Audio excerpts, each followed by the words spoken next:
तो जब विरोध का खबर न्यूज़ में देखी मैं और सब जगह देखी, तो कहीं ना कहीं मुझे भी बुरा लगा, क्योंकि ये जितने भी सनातन धर्म के लोग हैं उनका एक आस्था है और अपना एक स्वाभिमान होता है, खुद का भी एक सम्मान होता है। जैसे सिर्फ ये बाबा पे बात नहीं है, अगर ये विरोध किया जा रहा है तो सिर्फ बाबा का विरोध नहीं किया जा रहा है, वो सभी हिंदू धर्म को मानने वाले लोग जो भगवान को पूजते हैं, श्री राम को पूजते हैं, उन सभी के कहीं ना कहीं उनके स्वाभिमान को, उनके आस्था को ठेस पहुंचाने का काम किया जा रहा है, जो कहीं से भी सही नहीं मैं मानती। तो मैंने ये संदेश के रूप में ये गाना तैयार किया।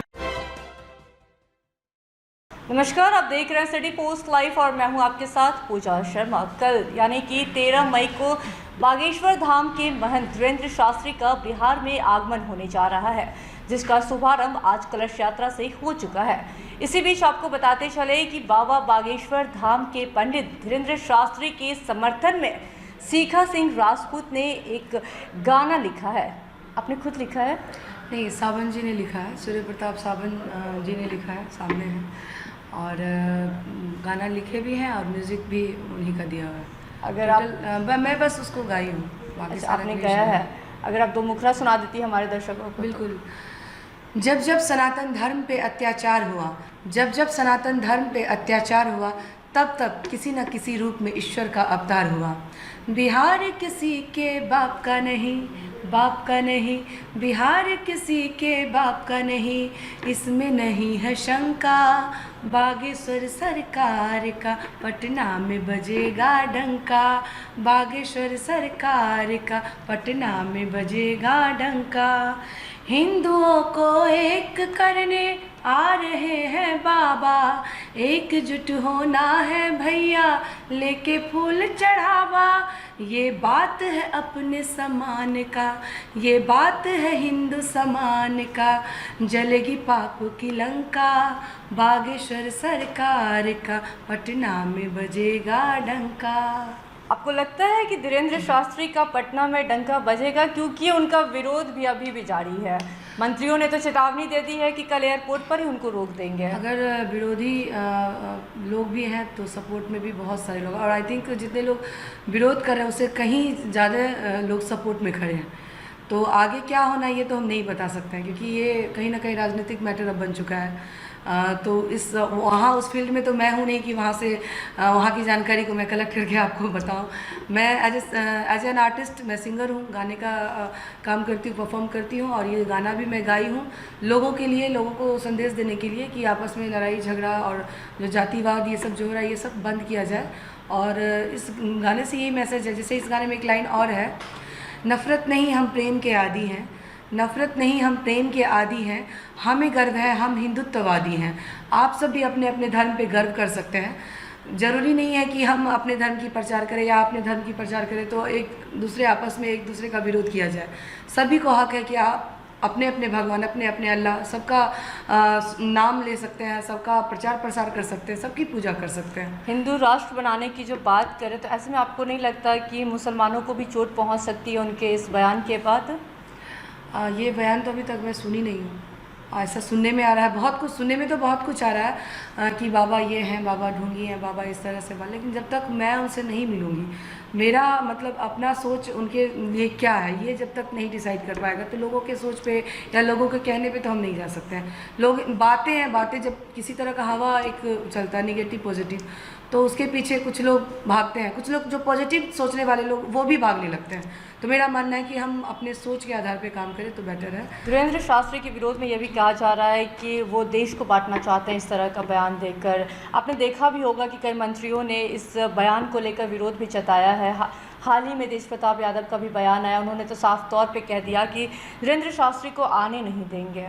नहीं, ये गलत वो है। भूल रहे हैं शायद कि बिहार में सरकार किसकी है। ये बयान भी तेज प्रताप यादव ने दिया था। ये गलत है, ये अहम ईगो वाली बात नहीं होनी चाहिए। और जहाँ तक देखें कि सदियों से सनातन धर्म के लिए बहुत सारे बाबा आए, और ज़रूरी नहीं है कि आप कोई बाबा आए अगर कोई बयान इस तरह का हमने अभी तक सुना नहीं है, और अगर ऐसा है तो गलत है, कोई भी अगर ऐसा बोल रहा है तो। रही बात, ये हिंदुस्तान है, सबको पता है कि ये हिंदुस्तान है, और यहाँ हिंदू मुस्लिम सिख ईसाई आपस में है भाई भाई, ये नारा बचपन से मैं भी सुनती आ रही हूँ, आप भी सुनते जी, होंगे। बिल्कुल। और बिल्कुल जब सबको अधिकार है तो सभी लोग, ये जो राजनेता लोग आपस में जो धर्म जाति का मुद्दा उठा करके जो आपस में लड़वाने का काम करते हैं, ये सब नहीं होना चाहिए। मेरा ये मैसेज है सभी से, ये आप किसी पार्टी पॉलिटिक्स की बातों में आकर ऐसा ना सोचे ना करें। आप अपने आप से सोचिए, अपने अपने मतलब जो आपके मन की आवाज़ है उसके तौर पे काम कीजिए। अगर आपको लगता है कि बाबा ऐसा बोले हैं तो मैं अभी तक ये बयान नहीं सुनी हूँ, और अगर बाबा बोले तो अपने धर्म के लिए बोलना कोई गलत बात नहीं है। हर किसी को अपने धर्म पे, वो भी अपने धर्म और सनातन धर्म को बढ़ाने का काम कर रहे हैं, उस पर गर्व कर रहे हैं। आप कैसे स्वागत कर रही हैं? कल आ रहे हैं धीरेन्द्र शास्त्री बिहार में, तो जा रही हैं मुलाकात करने?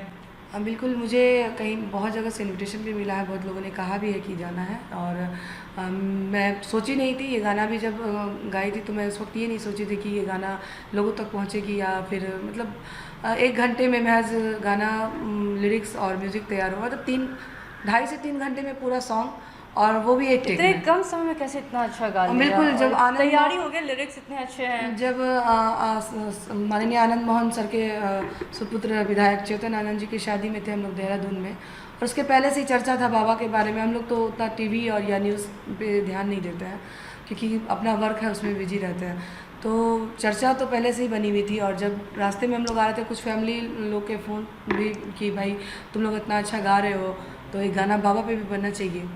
तो उस टाइम तक मुझे लगा था कि देखेंगे, जाएंगे, समय मिलेगा, क्योंकि लगातार शोज़ वगैरह था।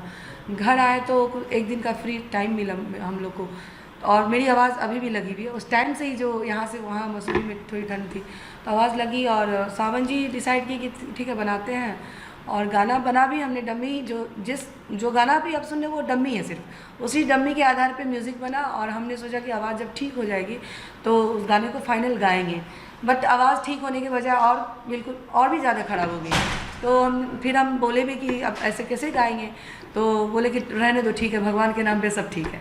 तो जो बना है वही ठीक है, बस उसी गाने को फाइनल किया गया। बस वही एक टेक का सॉन्ग है वो, और 2 घंटे की म्यूज़िक, एक गाने में जो समय लगा 3 घंटे में हम लोगों ने ऐसे ही तैयार किया। कोई सीरियसली कोई ऐसा कुछ मन में ऐसा कुछ भी नहीं था। थोड़ा बुरा लग रहा था कि भाई जो कोई भी विरोधी लोग जो विरोध कर रहे हैं का, जो भी है, चाहे वो राजनेता हो या फिर पब्लिक जनता हो, राजनीतिक मुद्दा बनाया जा रहा है। हाँ, ये तो जब विरोध का खबर न्यूज़ में देखी मैं और सब जगह देखी, तो कहीं ना कहीं मुझे भी बुरा लगा, क्योंकि ये जितने भी सनातन धर्म के लोग हैं उनका एक आस्था है और अपना एक स्वाभिमान होता है, खुद का भी एक सम्मान होता है। जैसे सिर्फ ये बाबा पे बात नहीं है, अगर ये विरोध किया जा रहा है तो सिर्फ बाबा का विरोध नहीं किया जा रहा है, वो सभी हिंदू धर्म को मानने वाले लोग जो भगवान को पूजते हैं, श्री राम को पूजते हैं, उन सभी के कहीं ना कहीं उनके स्वाभिमान को, उनके आस्था को ठेस पहुंचाने का काम किया जा रहा है, जो कहीं से भी सही नहीं मैं मानती। तो मैंने ये संदेश के रूप में ये गाना तैयार किया और लगा कि ठीक है, लोग सुनेंगे नहीं सुनेंगे, लेकिन